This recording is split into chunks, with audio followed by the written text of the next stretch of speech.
N'oubliez pas de vous abonner pour suivre les vidéos et ne rien rater. Les Cathares. Leur iconographie, mystère et impact régional et national. Iconographie des Cathares. Un symbolisme discret mais évocateur. Contrairement à l'Église catholique, les Cathares rejetaient les représentations artistiques luxueuses, les icônes et les symboles matériels qu'ils associaient à la corruption du monde terrestre. Leur iconographie, bien que rare, a laissé quelques traces. Croix cathare.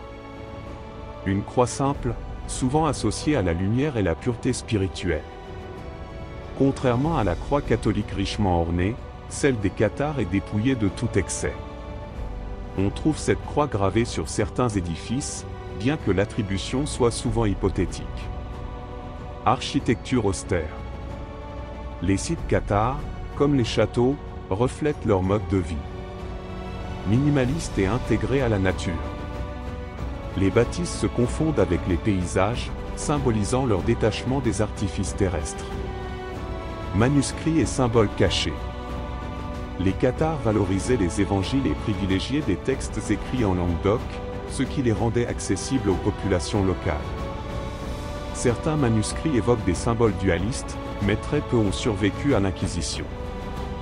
Mystère des Cathares. Trésors et héritage spirituel. Les Cathares, persécutés et finalement anéantis, sont devenus une source inépuisable de mythes et de mystères. Le trésor des Cathares. Montségur, la légende du Graal. La chute de Montségur en 1244 a donné naissance à des récits sur un trésor caché, transporté secrètement avant la reddition.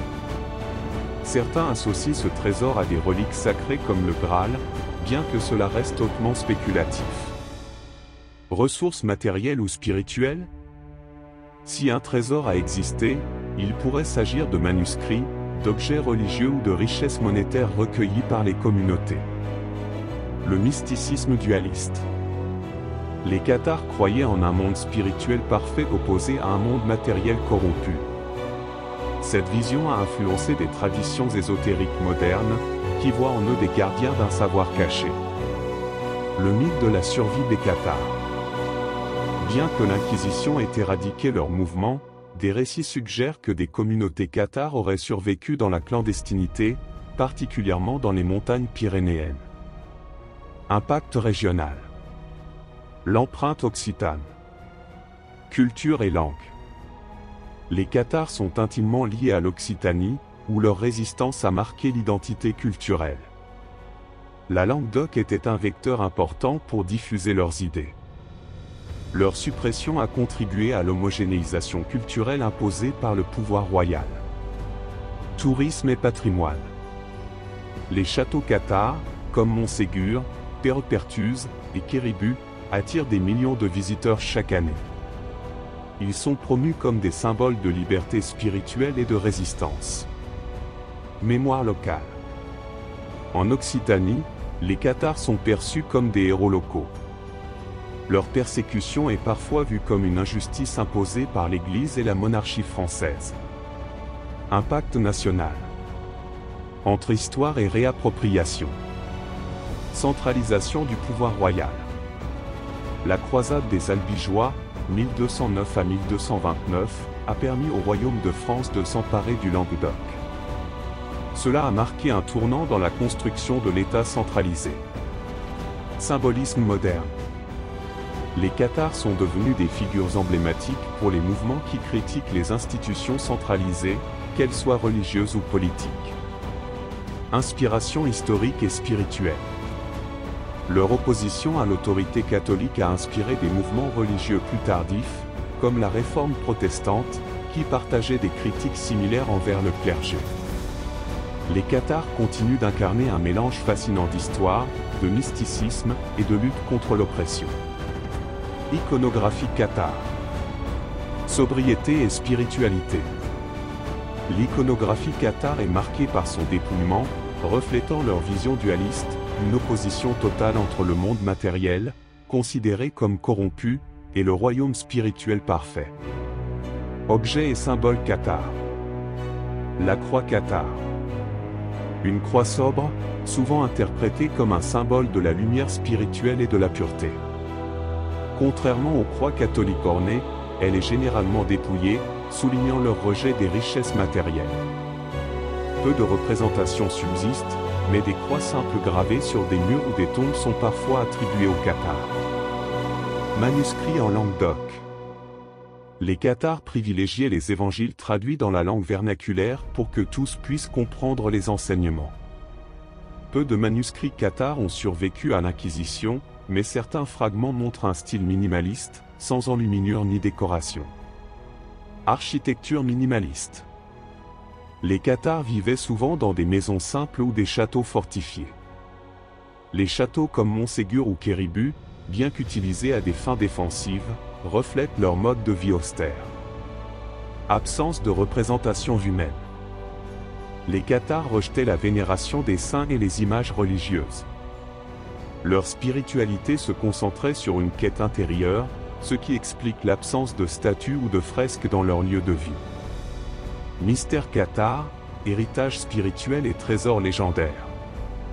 Le trésor de Montségur.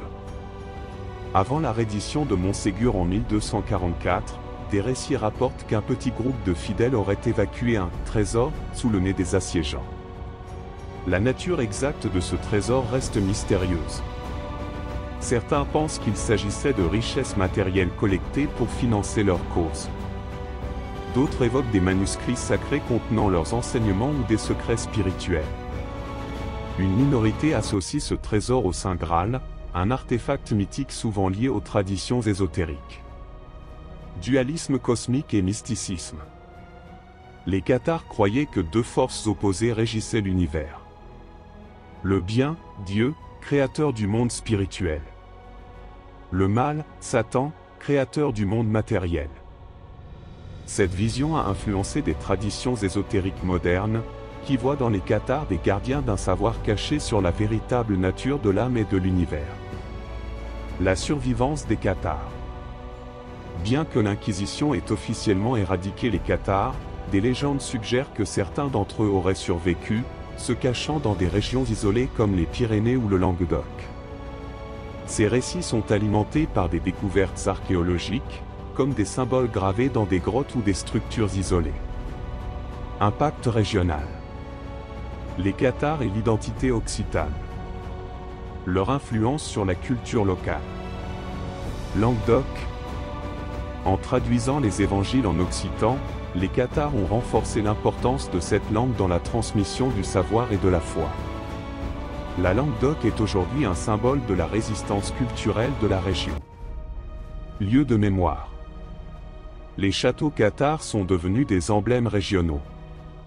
Chaque site, comme Montségur ou Pérepertuse, est perçu non seulement comme un refuge militaire mais aussi comme un sanctuaire spirituel. Ces lieux attirent des visiteurs et servent de cadre à des reconstitutions historiques et des festivals médiévaux. Une mémoire vivante. En Occitanie, les cathares sont célébrés comme des figures de résistance face à la domination catholique et royale. Ils incarnent une identité régionale distincte, fière de son autonomie et de sa diversité culturelle. Impact national, une leçon historique et un symbole de résistance. Un rôle clé dans la centralisation du pouvoir royal. La croisade des Albigeois, 1209 à 1229, a permis à la monarchie française de consolider son pouvoir sur le sud de la France, autrefois sous influence seigneuriale et occitane. La destruction du mouvement cathare a marqué l'unification religieuse et politique du royaume, mais aussi la perte de certaines spécificités régionales. Résonance dans l'histoire religieuse. Les critiques cathares contre le clergé corrompu ont anticipé certaines idées qui seront reprises par les réformateurs protestants au XVIe siècle. Leur quête de pureté spirituelle a inspiré des groupes néo-spirituels cherchant à se reconnecter avec une foi dépouillée de dogmes. Un symbole contemporain de liberté. Les cathares sont souvent récupérés par des mouvements modernes en quête de liberté spirituelle ou politique. Leur histoire est utilisée pour dénoncer les abus de pouvoir, que ce soit par des institutions religieuses ou gouvernementales. Synthèse. Héritage durable et inspiration universelle. Les Cathares, malgré leur anéantissement, ont laissé un héritage profond. Leur rejet de la corruption, leur quête de pureté, et leur résistance face à l'oppression résonnent encore aujourd'hui. Que ce soit à travers les mystères de Montségur, l'attrait touristique des châteaux cathares, ou les récits qui nourrissent l'imaginaire collectif, ils continuent de fasciner. Les Cathares et le Graal.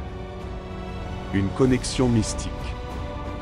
Le Saint Graal, objet mythique associé à la quête spirituelle ultime, est parfois relié aux Cathares, bien que ces liens soient plus légendaires qu'historiques. Origine de l'association avec le Graal. Montségur et le Graal cathare. Montségur, le dernier bastion cathare, est souvent désigné comme un lieu de grand mystère. Selon certains récits, le trésor cathare, évacué avant la reddition de 1244, pourrait être une relique spirituelle ou sacrée, comme le Graal. Ce trésor reste non identifié, alimentant des spéculations ésotériques. Symbolisme du Graal. Le Graal, dans la littérature médiévale, représente une quête spirituelle. Pour les Cathares, leur recherche d'une pureté absolue et leur dualisme spirituel reflètent une quête similaire d'éveil. Les légendes associant le Graal aux Pyrénées et au sud de la France, comme dans Perceval ou le conte du Graal de Chrétien de Troyes, renforcent cette connexion. Les Cathares comme gardiens du secret. Des théories ésotériques modernes présentent les Cathares comme des dépositaires d'un savoir ancien sur l'âme et la réincarnation, des thèmes souvent associés au Graal dans les traditions mystiques. Les Cathares et les courants ésotériques modernes. Les Cathares ont influencé des mouvements ésotériques et spirituels contemporains, qui voient en eux des figures de sagesse et de pureté spirituelle. Influence sur la théosophie et le néognosticisme. Leur dualisme cosmique. La vision dualiste des Cathares, un monde spirituel pur opposé à un monde matériel corrompu, résonne avec les courants gnostiques modernes, qui privilégient une quête intérieure pour échapper à l'illusion du monde physique. Ces idées ont été reprises par des groupes comme les théosophes, qui recherchent une connaissance cachée de la nature divine. La réincarnation et le karma. Les Cathares croyaient en la transmigration des âmes, une idée rare dans le christianisme médiéval. Cela les rapproche des philosophies orientales et des spiritualités modernes intégrant des concepts comme le karma. Lien avec la franc-maçonnerie et les Rosicruciens. Certains groupes ésotériques occidentaux, comme les Rosicruciens et certains courants maçonniques, revendiquent une filiation spirituelle avec les Cathares, qu'ils considèrent comme des précurseurs d'une quête de vérité universelle. Le Graal est l'héritage cathare dans la culture moderne. Les légendes autour du Graal et des Cathares ont également trouvé un écho dans la culture populaire. Littérature et romans historiques. Des auteurs comme Otto Rahn, avec Croisade contre le Graal, ont associé les Cathares au Graal, popularisant cette idée. Des romans tels que Le Pendule de Foucault d'Umberto Eco ou Le Da Vinci Code de Dan Brown explorent le mythe cathare dans des récits où quêtes spirituelles et secrets mystiques se mêlent. Tourisme ésotérique. Les châteaux cathares, particulièrement Montségur, attirent des adeptes de spiritualité, qui viennent en pèlerinage pour se connecter à l'histoire mystique de ces lieux. Des séminaires et retraites spirituelles sont organisés autour des thèmes de la quête intérieure et des enseignements gnostiques, inspirés par les Cathares. Synthèse. Héritage spirituel et quête éternelle. Les Cathares, bien qu'historiquement anéantis, continuent d'inspirer des quêtes spirituelles modernes. Leur association avec le Graal, bien que largement légendaire, reflète leur symbolisme en tant que chercheurs d'une pureté inaccessible dans un monde imparfait. Leur philosophie dualiste, leur rejet des institutions et leur croyance en une transcendance intérieure les place au carrefour des spiritualités anciennes et modernes. N'oubliez pas de vous abonner pour suivre les vidéos et ne rien rater.